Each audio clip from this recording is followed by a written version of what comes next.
Vamos então, você pergunta e o pastor Natanael Rinaldi responde, consultando a Bíblia, 3307-4429. A primeira pergunta de hoje é o seguinte, prezados ouvintes, pastor Natanael Rinaldi,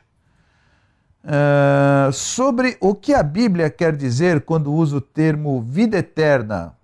Quem tem a vida eterna, pastor Natanael Rinaldi? A expressão vida eterna é uma expressão do grego, e no grego é zoen aionios. Significa uma vida de comunhão com Deus, dado que estávamos mortos em delitos e pecados, e agora, pela aceitação de Cristo como Salvador e Senhor, nós obtivemos uma aproximação de Deus. Diz Efésios, carta de Paulo aos Efésios, capítulo 2, versículo 1, ele vos deu vida quando estáveis mortos em delitos e pecados. Então, mortos em delitos e pecados, não propriamente mortos fisicamente. Estávamos vivendo como seres humanos normais. Só que o fato do pecado existente em nossa vida nos punha distantes de Deus, impedindo até que Ele atendesse nossas orações. Não tínhamos comunhão com Ele. E essa vida eterna vem colocar o homem em comunhão com Deus, embora todos sejamos fracos, falíveis, mas passamos a ter um contato, uma comunhão com Deus que antes não tínhamos. Então o apóstolo Paulo diz, ele vos deu vida estando vós mortos em ofensas e pecados. Trata-se de uma possessão presente, que se recebe na ocasião em que se recebe também a Jesus como Senhor e Salvador. Sabemos que temos essa bênção em nossa vida, porque Jesus declarou em João 5,24, escute bem, meu prezado ouvinte, na verdade vos digo, que quem ouve a minha palavra, primeiro ponto, e crê naquele que me enviou, segundo ponto, tem a vida eterna, a primeira bênção. Segunda bênção, não entrará em condenação. E a terceira bênção, passou da morte para a vida. Então, antes não vivi em comunhão com Deus, distante dele, como ovelhas perdidas, e o pastor chegou para recolher estas ovelhas, conforme nós lemos também na Bíblia Sagrada, em Lucas capítulo 15, quando a ovelha perdida se transviou, o pastor deixou no aprisco as 99, foi após a perdida, achou-a, ficou contente com ela, trouxe-a e avisou os amigos e conhecidos, olha, alegrai-vos comigo que já achei a minha ovelha perdida. E Jesus concluiu, diante dos anjos de Deus existe alegria no céu por um pecador que se arrepende. Então aí está uma situação em João 5,24, da qual precisamos apossar-nos, isto é, apossar-nos pela aceitação de Cristo como Salvador e Senhor. E ainda nós passando a outras partes da Bíblia, vamos encontrar em 1 João, capítulo 5, versículo 13, as seguintes palavras: escrevi-lhes estas coisas a vocês que creem no nome do Filho de Deus, para que vocês saibam que têm a vida eterna. Então, presentemente, aqui na terra, gozamos da vida eterna, que é uma vida de comunhão com Deus, e mantemos uma expectativa para o futuro, quando Jesus então virá para ressuscitar nossos corpos, e em corpos glorificados nós estaremos no céu, como ele também ressuscitou dos mortos, fisicamente ou corporalmente, e hoje está sentado à direita do Pai, onde intercede por nós.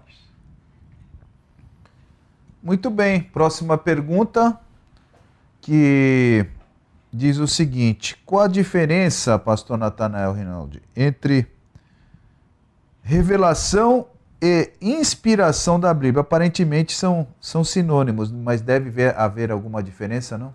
Sem dúvida. Por revelação, queremos dizer aquele ato de Deus pelo qual ele dá a conhecer o que o homem por si mesmo não podia saber. Exemplo, Atos 16, versículo 9. E Paulo teve de noite uma visão em que se apresentou um homem da Macedônia e lhe rogou, dizendo: passa a Macedônia e ajuda-nos. Isto é uma revelação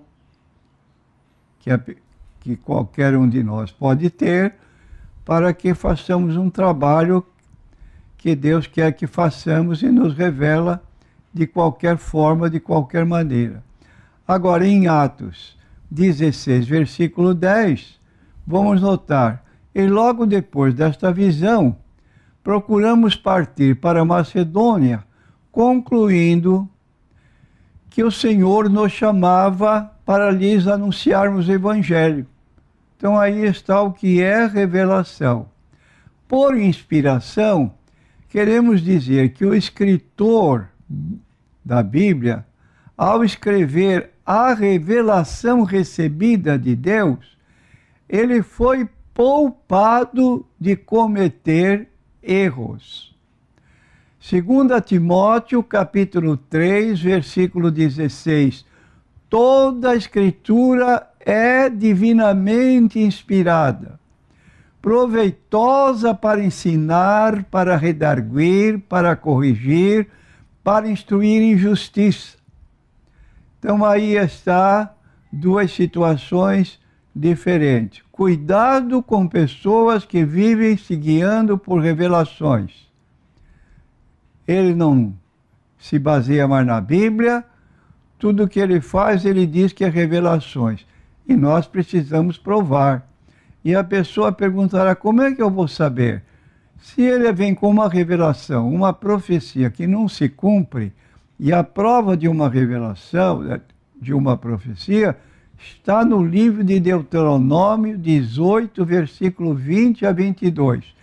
Quando profere o sonhador de sonho te der um sinal ou prodígio, e não vier a acontecer, ele falou de moto próprio, quer dizer, falou por indicação pessoal, dizendo que Deus tinha sido revelado.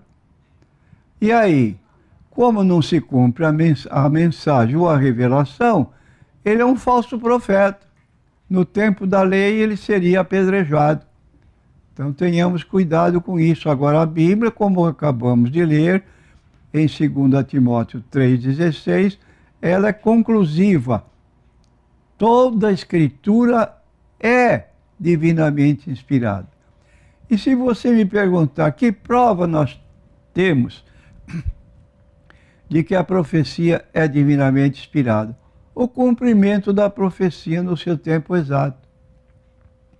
Então a Bíblia é um livro de profecias corretas. Vou repetir, a Bíblia é um livro de profecias corretas.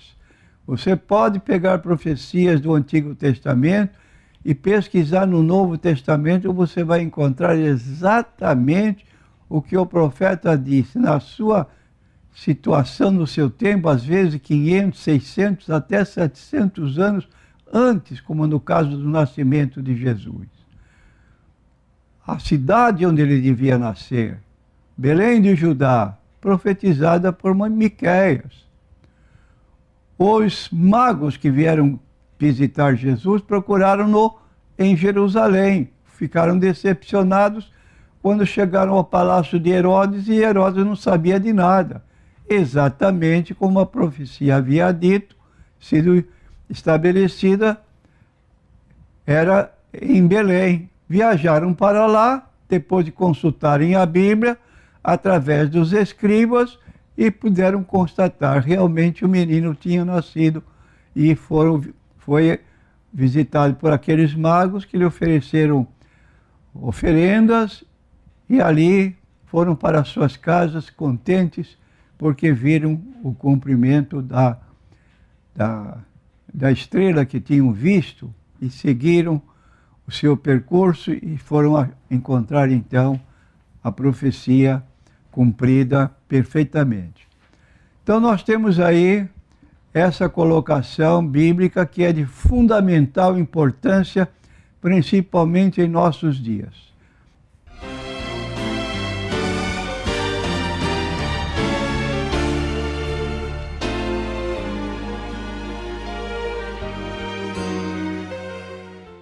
Quais são as razões do valor da doutrina de Deus encontrada na Bíblia, pastor Natanael Rinaldi? Antes de responder, queremos apontar que em certos meios há uma tendência de procurar diminuir o valor dos ensinos doutrinários bíblicos sob a alegação de que a letra mata. Isso é uma tragédia para uma igreja que vive de modo diferente do que a própria Bíblia estabelece. Nós encontramos na Bíblia muitas recomendações no sentido de estar bem a par da doutrina bíblica. Então, queremos dizer que ainda que nós encontramos o apóstolo Paulo fazendo recomendações na sua carta a Timóteo, que era uma carta dirigida a pastores, também na sua carta a Tito. Por exemplo, nós encontramos em 1 Timóteo, capítulo 4, versículo 16, tem cuidado de ti mesmo e da doutrina.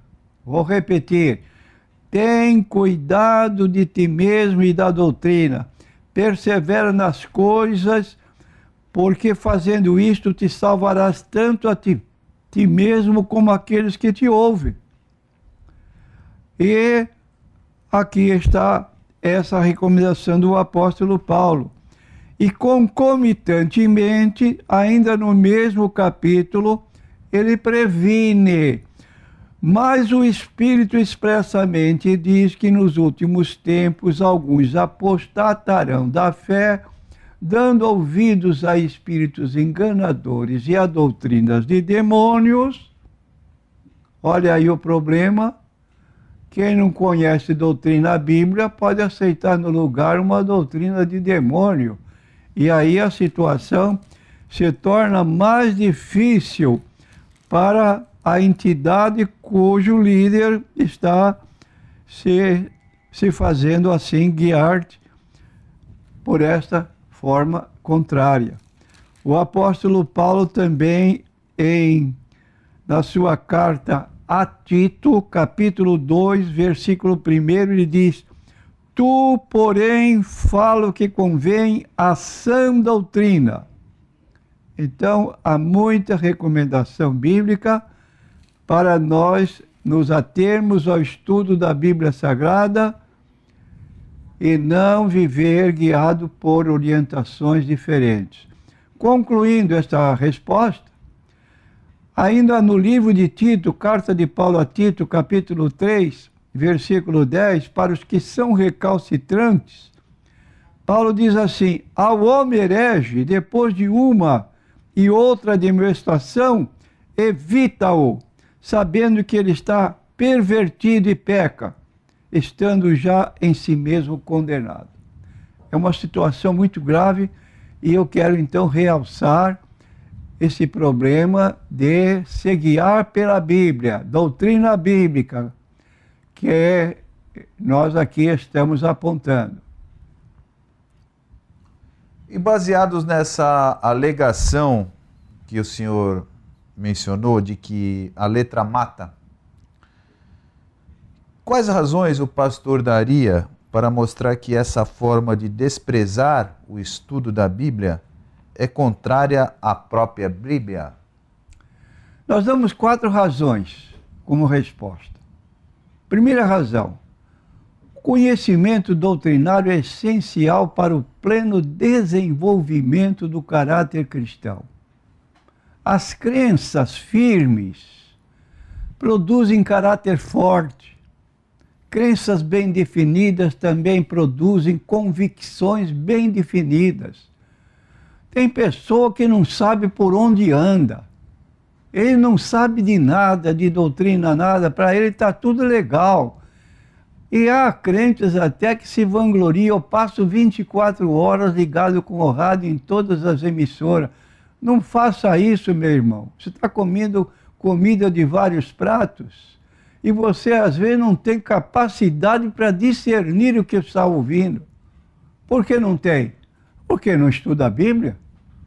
Porque não conhece doutrinariamente o que é certo e o que é errado? Nós temos aqui um credo na nossa igreja que fazemos questão de que cada crente cole esse credo na capa da sua Bíblia para poder saber no que ele crê, como responder a pergunta a respeito do que é interrogado. Então, aqui, repetindo 4 razões, é essencial para o pleno desenvolvimento do caráter cristão. Crenças firmes produzem caráter forte, produzem pessoa com definição, com convicção. Segundo ponto, ou segunda razão, o conhecimento doutrinário é um baluarte contra o erro. Nós temos aqui a palavra de Jesus em Mateus 22, versículo 29, está escrito o seguinte. Diz ele aqui: Jesus, porém, respondendo, disse-lhes, errais não conhecendo as Escrituras nem o poder de Deus. Porque os fariseus que estavam fazendo a pergunta erraram. Aliás, os saduceus, porque eles propuseram para Jesus uma situação difícil. Qual é a característica do saduceu? O saduceu não crê na ressurreição, nem na sobrevivência da alma, do espírito. É um tipo de morreu, acabou-se. Então, para tentar a Jesus, eles contaram um caso, não sei se seria real ou fictício, mas disse, mestre, Moisés disse, se morrer alguém não tendo filhos, casará o seu irmão com a mulher dele e suscitará descendência a seu irmão. Ora, houve entre nós 7 irmãos, e o primeiro, tendo casado, morreu, e não tendo descendência, deixou sua mulher a seu irmão. Da mesma sorte o segundo e o terceiro até o 7º. Por fim, depois de todos, morreu também a mulher. Portanto, na ressurreição, de qual dos 7 será a mulher, visto que todos a possuíram? Eles não criam na ressurreição, mas estavam fazendo uma pergunta capciosa, porque diziam, ele não pode responder essa porque é muito difícil. Jesus, porém, respondendo, disse-lhe, errais, não conhecendo as Escrituras nem o poder de Deus, porque na ressurreição nem são dados em casamento, mas serão como os anjos de Deus no céu. E acerca da ressurreição dos mortos, não tendes lido o que Deus declarou, dizendo, eu sou o Deus de Abraão, o Deus de Isaque, o Deus de Jacó. Ora, Deus não é Deus dos mortos, mas dos vivos. E as turmas, ouvindo isto, ficaram maravilhados com a sua doutrina. Está aqui. Capacidade de Jesus para responder, porque conhecia a palavra de Deus. Então, o conhecimento doutrinário é um baluarte contra o erro. E nós temos então aqui mais uma colocação. Ninguém creia que erro doutrinário seja um mal de pouca importância. Isso é um teólogo por nome D.C. Hodge. Ele disse, nenhum caminho para a perdição jamais se encheu de tanta gente como da falsa doutrina. O erro é uma capa da consciência e uma venda para os olhos. Olha que situação. É como eu disse, pessoa que não tem conhecimento bíblico, não tem convicção, ele vai para lá e para cá, jogado, como um barco sem leme. E por fim, o conhecimento doutrinário é uma parte necessária do equipamento de quem ensina a palavra de Deus. Quando uma remessa de mercadoria chega a uma casa comercial, essas mercadorias são desempacotadas, devidamente faturadas e colocadas em seus devidos lugares nas prateleiras para serem vendidas. E essa ilustração mostra que deve haver uma certa ordem. Da mesma maneira, um dos propósitos do estudo sistemático é pôr as doutrinas em ordem. E a Bíblia oferece o tema central. É um livro cristocêntrico. Vou repetir para você, meu prezado ouvinte.